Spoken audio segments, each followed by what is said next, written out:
Dear brothers and sisters, welcome today in this celebration of the most holy body and blood of Christ.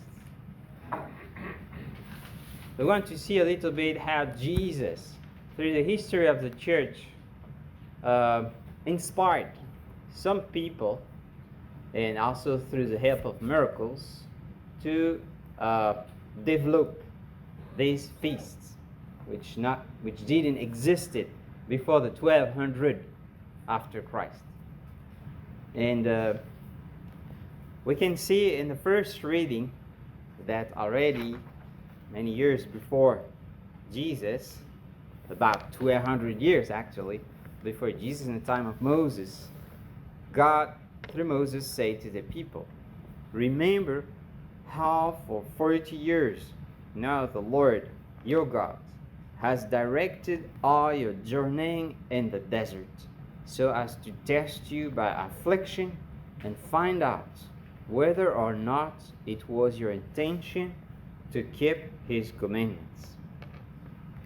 Well, this is already a big teaching for us. The Lord here in that reading is telling us, even though he's giving us his commandments, he's going to test us to see if we really want to observe them. So they're going to be temptation. As the book of Sirach says, if you prepare to serve the Lord, if you present yourself to serve the Lord, prepare for temptation.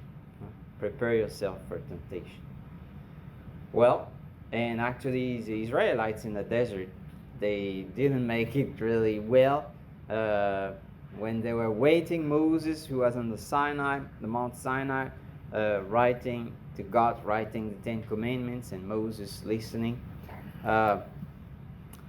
they had the golden calf. They create themselves a god, and they say, well, that's the God who brought us out of Egypt. That's an idol, not to substitute God, something that takes the place of God. So we want to not have any idols, anything that grows in our life more than God himself. And the Eucharist is actually the presence, the real presence of God himself among us. He is the one who is not the idol. Is at the center right here of this room in the tabernacle, and we believe it's the real presence of God. But in order to promote and to help the faithful in the church to understand this, we had, first of all, a woman. Her name is Saint Juliana of Montcornillon. She was from Belgium, so she spoke French. Julienne de Montcornillon.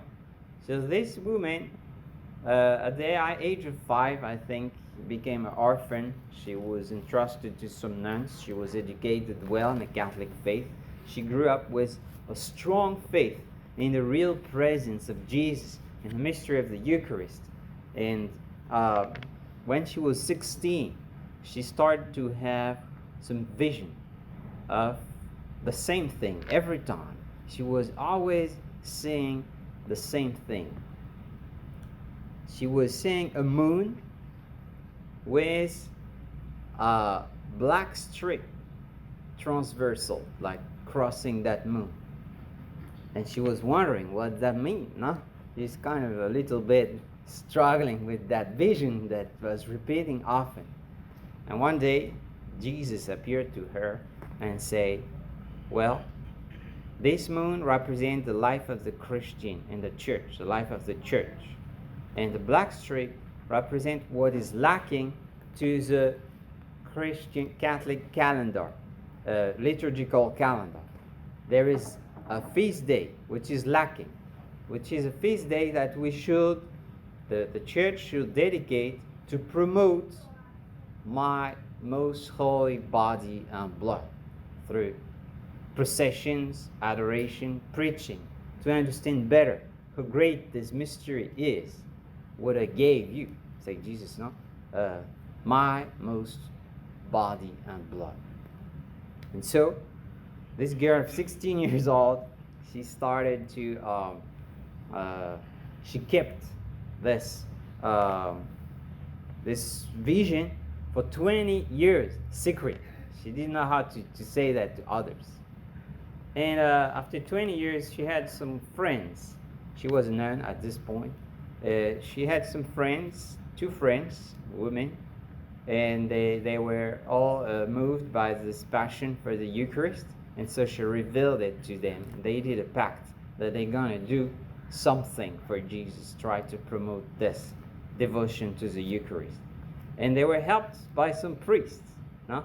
And even someone named James of Pantaleon, or Jacques de Pantaleon, he was the archdeacon in the city of Liège, where they were in Belgium, and he started to help them together with other priests.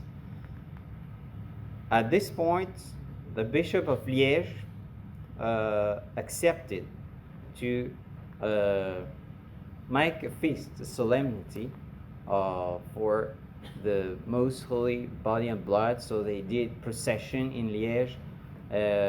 At this point in Liège, there were a lot of faithful Catholics, so it worked. And other bishops from the surrounding area, from other dioceses in Belgium, they saw the good fruits of that, and they accepted to do it too. But in order to reach that point, Saint Juliana, Sister Juliana, had to go through struggles. We could say through the desert, temptation, like the people of Israel. She was tested. Actually, some people, even if she was the prioress, the superior of her abbey, she had other nuns superior to her in the province who sent her away from her own convent. She had to be in exile for the 10 last years of her life. She couldn't come back in her convent. She was kind of an exiled sister. Even though she continued, she persevered in promoting that devotion to the Eucharist. And so that's an example for us. Even though she crossed that desert, no, that these afflictions, she kept the commandment of Christ, what he wanted from her. But the story doesn't stop here, because Jesus wanted this feast to be universal for the whole church. And Saint Juliana, when she died, she didn't see that happening. It was only in a few dioceses in Belgium. But this man, this archdeacon, Jacques of Pantaleon, de Pantaleon, he became the Pope, Urban IV. And he went to live so close to Rome, 70 miles north from Rome, in a city called Orvieto. At this point, in the 1263, there was a pilgrim, a priest, pilgrim from Prague.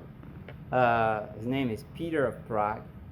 He came from this far country, northeast of Europe, in pilgrimage into Rome, because he had some doubt about the real presence of Jesus in the Eucharist, and he wanted to have certainty.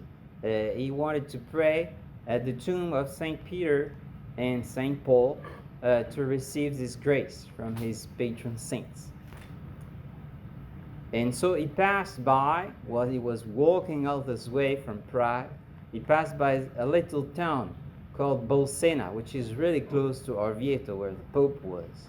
And in Bolsena there is an old, very old little church with an altar dedicated to a saint, a martyr saint, Saint Christina of Bolsena, which is one of the first Christian martyr there.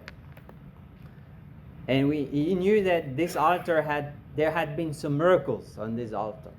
So he asked to celebrate Mass there. And when he celebrated Mass, while he still had this doubt, when he said the word of Jesus, "This is my body, this is my blood," the piece of bread, the host, became a piece of flesh.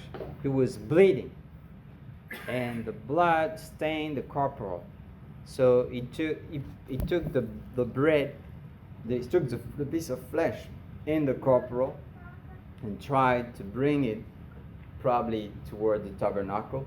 And while he was walking between the altar and the tabernacle, some drops of blood stained the marble floor in 4 different places. So he immediately called the bishop of the place and also the pope, who were really close, and they came to verify, and so they really declared it was a miracle very quickly. And actually what we can realize later is that when people started to try to chop the pieces of marble, even to give some pieces to other people like relics, not to distribute these relics, they realized that chopping it, the blood had sunk in the marble, penetrate in the marble, which is not possible normally. No liquid can penetrate the marble stone. It had sunk in it.